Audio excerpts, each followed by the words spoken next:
following. Iranian women are campaigning for an end to discrimination. You have charged them with acting against national security. Some women leaders have been beaten and tortured.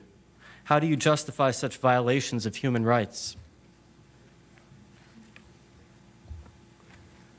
Can you again tell me where you get this report from? The freest women in the world are women in Iran. You should look at our women. They're active in every level of society. As researchers in social groups, in universities, in parties, in the press, in the arts, in politics, in political associations. They're one of the most active women around in the world and very free. On the anniversary of the victory of the revolution, 22nd of Bahman, Iranian calendar year, over 20 million women come to rally in support of the revolution. And many of them hold key positions. There are 2 female vice presidents in our country. In very high specialized fields, they're involved as well. Over 60% of university students are female. And especially in the very specialized fields, as I said, our women have won medals in international sort of athletic championships. So who said that Iranian women are being tortured in Iran? I think again that have been making those points for years. But again, let's move on to another series of questions. We got so many topics that we would like to cover. I'm going to try to move quickly.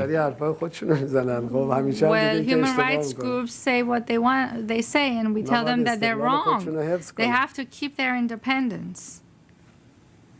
Okay, moving on to the topic of Iraq. You recently said that Iran was, quote, prepared to fill the gap, unquote, as American influence wanes in Iraq. How precisely would you fill this gap? Well, again, this too is one of those distortions by the press. I said our region will soon face a power vacuum. And Iran, Iraq, and Saudi Arabia and regional countries are able to fill in that vacuum. And I also analyzed what I meant. I said that nations, countries in the region are able to establish security themselves. And they do not need the presence of others in the region in order to arrive at security. This is what I've said very clearly and will say again. I'm surprised why the words are distorted. And what is said is sort of a distortion from what was initially said. What role then do you see Iran playing in the future of Iraq? For hundreds of years, we've lived in friendship and brotherhood with the people of Iraq. We want an independent, powerful Iraq, a developed Iraq, which will benefit the entire region. That's what we believe in.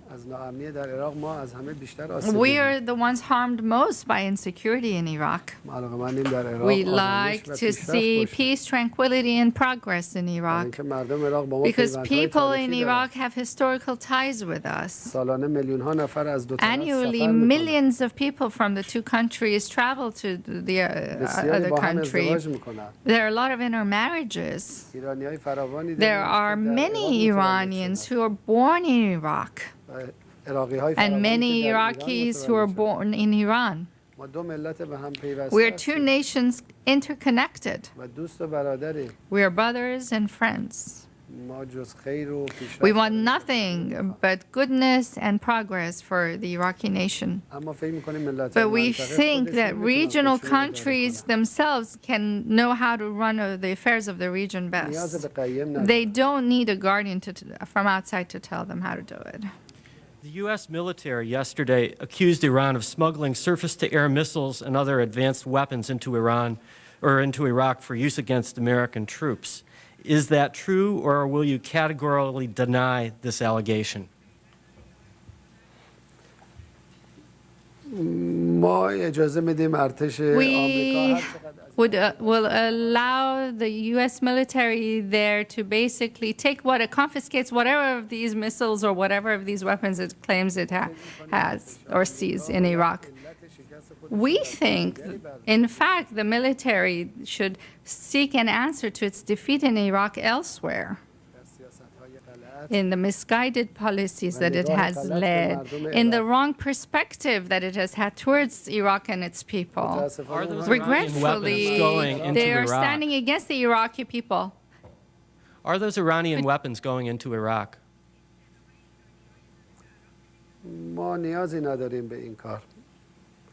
Because Iraq's security means our security. So is that confirming that those weapons are going in?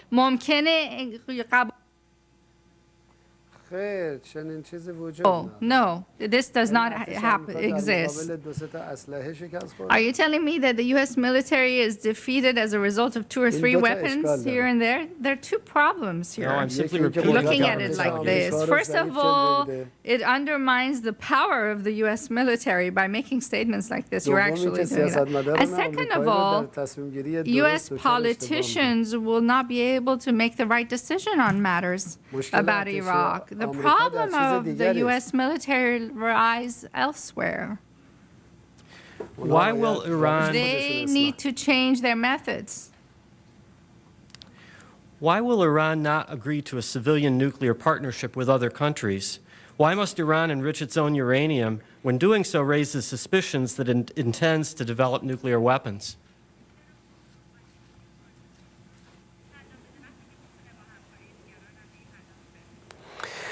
First of all, that's our right. We are a member of the IAEA, and the bylaws of the IAEA explicitly grant us that right.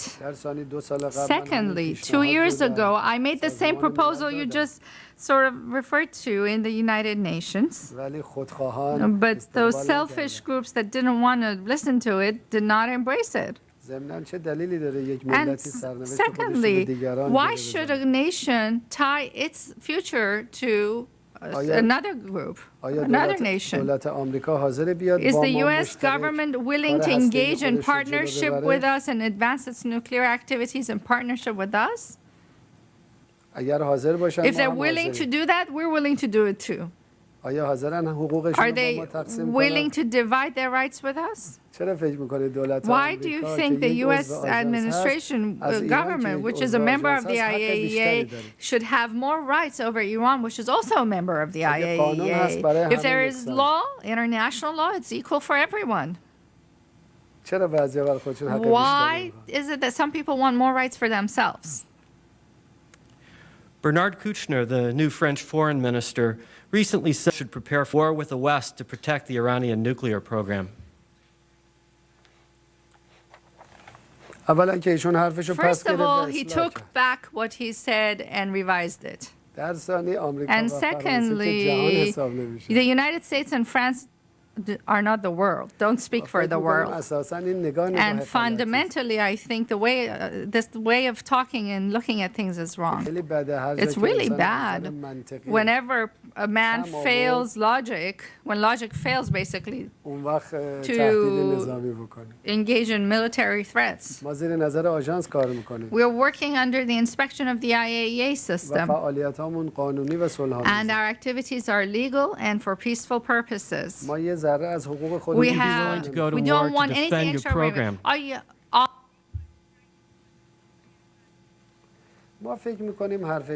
We think that the talk of war is basically a propaganda tool. Why is there a need for war? People who talk about it have to bring a legal reason for going to war. Why should they threaten another country? Why should they create more insecurity? I think officials who talk this kind of talk should really be pressured and warned to know what to say and when not to say something. They cannot endanger world security. And if they haven't learned the lesson, then the international community has to tell them how to learn that lesson. Of course, the foreign minister of France revised what he said, took it. And I don't think that the French nation is a kind of nation who would want that kind of war. They're very